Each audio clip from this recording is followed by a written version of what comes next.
हिंदू समाज सदियों से शांतिपूर्ण रहता है, रहते आया है, रहेगा। लेकिन अगर दमन किया गया तो उसको बर्दाश्त करने का सवाल ही पैदा नहीं होता।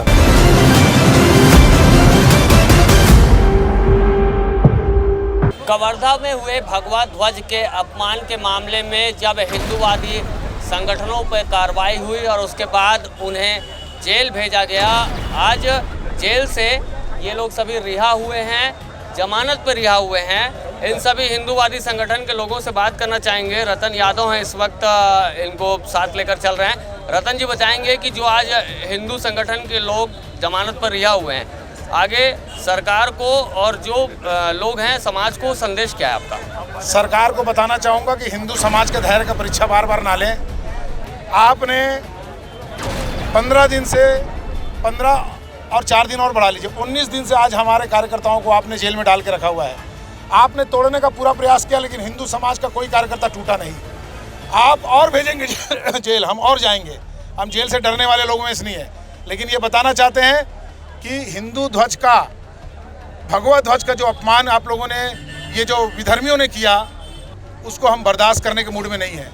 और उसके कारण आप लोगों ने एक अभियान चलाया सरकार ने कि ये लोगों ने गलत किया, इनको तुरंत अरेस्ट करो, जेल भेजो।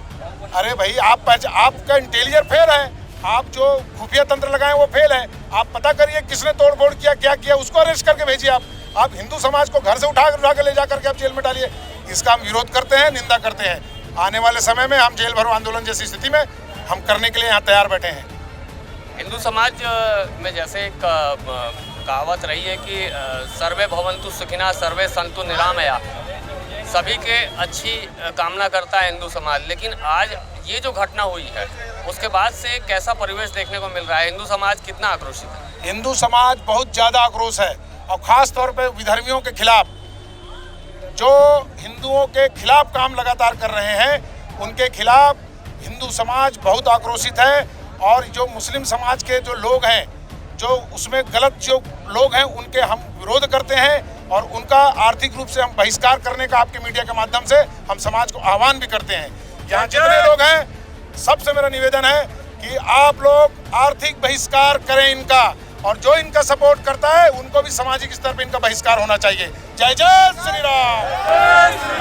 आप कवर्धा के रहने वाले हैं और उम्रदराज व्यक्ति भी हैं और पंडरिया के रहने वाले हैं, तो ये जो घटना हुई है उसके बाद से जो वहाँ का परिवेश है कवर्धा का, और जो स्थानीय लोगों में गुस्सा है, वो किस रूप में? देखिए, सबसे पहली चीज़ तो ये कि प्रशासन ने जानबूझकर हिंदू समाज को उकसाने का प्रयास किया। एक व्यक्ति जो भगवा ध्वज के अपमान को नहीं सह सका, उसको बेरहमी से पीटा गया। उसके बाद 4 घंटे थाने में उसको बिठाए, उसके बावजूद भी एफआईआर दर्ज नहीं कर रहे थे। हिंदू समाज ने उसका विरोध किया, एफआईआर कीजिए आप करके, तब कहीं जाके मुश्किल से एफआईआर हुआ और उसका शांतिपूर्ण तरीके से हिंदू समाज ने विरोध किया, जिसको प्रशासन ने जानबूझकर उकसाया और लाठीचार्ज किया। सरकार में जो लोग बैठे हैं, सरकार के चुने हुए जननेता बैठे हुए हैं, उनको जनता नहीं चुना है, लेकिन आज जो रवैया हो रहा है सरकार की ओर से, उस रवैये को किस रूप में देख पा रहे हैं आप लोग? सरकार जानबूझ के ऐसा षड्यंत्र कर रही है जिससे कि हिंदू समाज उद्वेलित हो। वो जानबूझ के भड़काने का प्रयास सरकार के माध्यम से ही किया जा रहा है। वहाँ की स्थानीय परिस्थिति ऐसी थी कि वहाँ पर एकदम शांतिपूर्ण तरीके से हो रहा था, और सरकार की उदासीनता या लापरवाही ही कहेंगे, जानबूझकर इस सरकार ने ऐसा किया। लगातार जो धर्म परिवर्तन है उसके खिलाफ और धार्मिक आस्था पे ठेस पहुंचाने के खिलाफत में आप लोग लगातार आंदोलनरत हैं। धर्म परिवर्तन के जो मामले आ रहे हैं गोलछा जी, उसको देखते हुए क्या लगता है सरकार इन विषयों पे कितनी गंभीर हुई है? सरकार की तरफ से अगर गंभीरता होती तो ये बात होती ही नहीं। सरकार अपनी नींद में सोई हुई है और ये धर्म परिवर्तन करने वाले विधर्मी लोग अपना काम किए जा रहे हैं। हमारा काम है जन जागरण करना और लोगों को सचेत करना, और ये सरकार जितना चाहे करे। हम तो हमारे आंदोलन में रहेंगे और नहीं मानेंगे तो हम इनका सभी तरीक़े से बहिष्कार करेंगे। जिस तरह से जो एक विदेशी लोगों को बसाहट वाली बात आ रही है, विदेशी धर्म समुदाय को यहाँ लाकर बसाने की बात आ रही है, उसमें उन तथ्यों में कितनी सच्चाई है, और अगर सच्चाई है तो वहाँ आप लोग लड़ाई लड़ने के लिए अब तक क्या क्या कर रहे हैं? हम लोग लगातार चिन्हांकित करके बाहर से स्थानीय विधायक के द्वारा बाहर से रोहिंग्या मुसलमानों को बसाने का जो काम हुआ है उसका एथेंटिक सूचीबद्ध तरीके से हमने एसडीएम को ज्ञापन में दिया हुआ है, सूची दिया है। कितने लोगों की सूची दी है आप? लगभग उसमें 600 लोग हैं और 6 लाख लोग आज छत्तीसगढ़ के अंदर में है। लेकिन मैं बता रहा हूँ 600 लोगों की सूची हमने कलेक्टर में सौंपा हुआ है, चिन्हांकित करके कि इन लोग आवेदन किए हुए, इनकी जांच होनी चाहिए और जो इसमें गलत है उसको इस छत्तीसगढ़ से बाहर करना चाहिए। तो जो आपने जो सूची दी है वो सूचियां और भी कई बार दी जा चुकी हैं, लेकिन क्या लगता है सरकार कितनी गंभीर है? ये जो बाहरी लोग आके बसाहट हो रही है और उनके आधार कार्ड भी बन जा रहे हैं, उनके पैन कार्ड भी बन जा रहे हैं, उनके सब कुछ बन जा रहा है, राशन कार्ड भी बन जा रहा है, ये जो प्रक्रिया चल रही है इसको किस रूप में देख रहे हैं कि एक साजिश है कि क्या है? ये एक प्रकार से साजिश ही है। हमारे देश के सौहार्दता को भंग करने के लिए बाहर के ऐसे लोग जो कि जिनको कहीं जगह नहीं मिल रही है उन्हें ला के देश के छत्तीसगढ़ के विभिन्न हिस्सों में बसाया जा रहा है। लोग सोच रहे हैं कि उनका वोट बैंक मजबूत हो रहा है, किंतु ऐसा नहीं है। वो देश की स्थिति को ही खराब कर रहे हैं। ये निश्चित रूप से एक बहुत बड़ा षड्यंत्र है। आप लोगों का रवैया आगे क्या रहेगा? आप लोग जब वापस जाएंगे अपने क्षेत्र में तो वहाँ रवैया क्या रहेगा? आप लोग कानून प्रशासन के साथ चलने का सोच रखे हैं या फिर आप लोग एक विरोधाभास का रुख आज भी रखे हुए हैं जिसका विरोध आप लोगों के द्वारा समय समय पर किया जाएगा? रवैया आगे का क्या रहेगा? ये बहुत सरल ही बात है। प्रशासन ने एक छोटी सी घटना को बहुत बड़ा स्वरूप खुद ही दिया है। जो ध्वज लगाने वाले युवक के साथ जिन्होंने पिटाई की थी उनके साथ अगर न्यायपूर्वक कार्रवाई करते तो ये नौबत ही नहीं आता, और वो कार्रवाई नहीं करके हिंदू समाज को जानबूझकर आंदोलित किया गया। और योजनाबद्ध ढंग से जब समाज शांतिपूर्वक ढंग से एफआईआर और डॉक्टरी मुलाजे की बात कर रहा था उस समय जो किया गया, क्या है प्रशासन जानबूझकर दबाना चाहती है हिंदू समाज को और एक विशेष वर्ग को वहाँ प्रोत्साहित करने का प्रयास हो रहा है। तो उसके लिए अभी जो योजना है वो तो समाज जागरण ही है।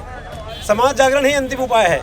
यहाँ किसी एक विषय ये भी उठ रहा था कि जैसे जो घटनाएं हुई हैं और उसके बाद में जो कार्रवाई हुई है प्रशासन की ओर से, उसके बाद जो है जो सरकार के खिलाफ सत्ता परिवर्तन की दिशा में भी अगले चुनाव में सत्ता परिवर्तन की दिशा में भी एक मुहिम जो है हिंदू समाज उठाएगा और आगे सत्ता परिवर्तन की दिशा में भी समाज को जागृत करेगा। ये इस मुहिम पर कितनी सच्चाई? नहीं, ये तो राजनीतिक दल का काम है। ये हमारा काम है समाज जागरण। समाज जागरण आवश्यक है और समाज जागरण हम करेंगे। वो काम हमारा काम है, समाज जागरण ही आगे का कार्य है हमारा। आप लोग क्या इस बात का दायित्व लेते हैं कि आगे चल के जो घटनाएं हैं वो आपकी ओर से नहीं की जाएंगी, आपकी ओर से पहल नहीं की जाएगी? कोई भी आक्रामकता या कोई भी इस तरह का जो विरोधाभास है उसके लिए लॉ एंड ऑर्डर को देखते हुए आप लोगों की तरफ से पहल नहीं की जाएगी?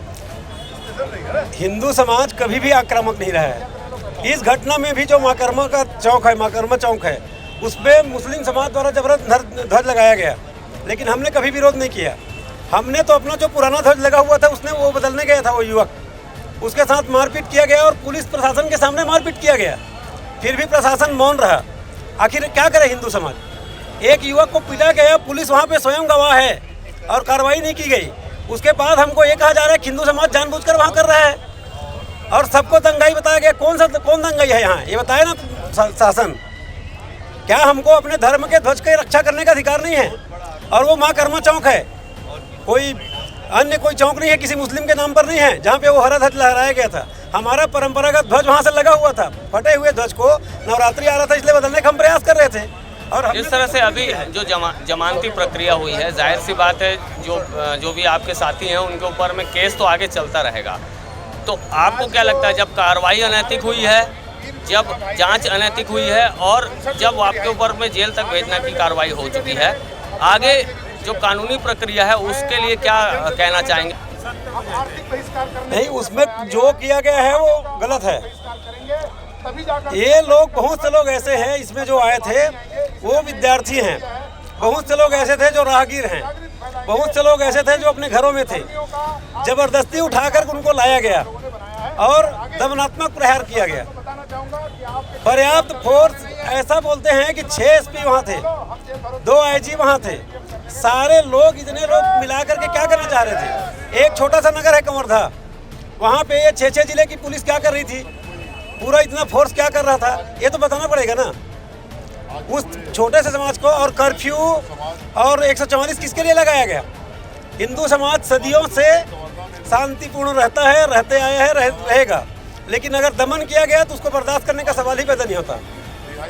तो दमन करने का सवाल ही पैदा नहीं होता, चाहे प्रशासन दमन करे, चाहे जो सत्ता तंत्र के लोग हैं, या जो भी इनके साथ में अनैतिक गतिविधियां या घटनाएं हुई हैं, उन घटनाओं का ये लोग अभी भी विरोध कर रहे हैं। कहना है साफ तौर पर कि अभी पुलिस ने जो धाराएं लगाई हैं, पुलिस ने जो बल प्रयोग किया और सत्ता तंत्र का जो एक दुरुपयोग किया गया है और धर्म संस्कृति को अपमान करने की साजिश रची गई, उसके बाद में जिन्होंने उस साजिश को रोकने की कोशिश की उन्हें जेल तक पहुंचाने तक का जो षड्यंत्र इनके द्वारा किया गया, जो भी सत्ता तंत्र के लोग हैं, उनका विरोध लगातार जारी रहेगा। और लगातार इनका ये भी साफ तौर पर कहना है कि आक्रामकता या विरोधाभास ये अपनी ओर से ज़रूर नहीं करेंगे, लेकिन कहीं अगर धर्म के खिलाफ इनके आवाज़ को ज़बरदस्ती उठाने की कोशिश करे, ज़बरदस्ती धाराएं लगाने की कोशिश करे, ज़बरदस्ती इन पे दबाव बनाने की कोशिश करे, तो इनका विरोधाभास लगातार जारी रहेगा। नेशनल फर्स्ट एबी के न्यूज़ के लिए छत्तीसगढ़ के दुर्ग जिले से मैं शशिकांत तिवारी।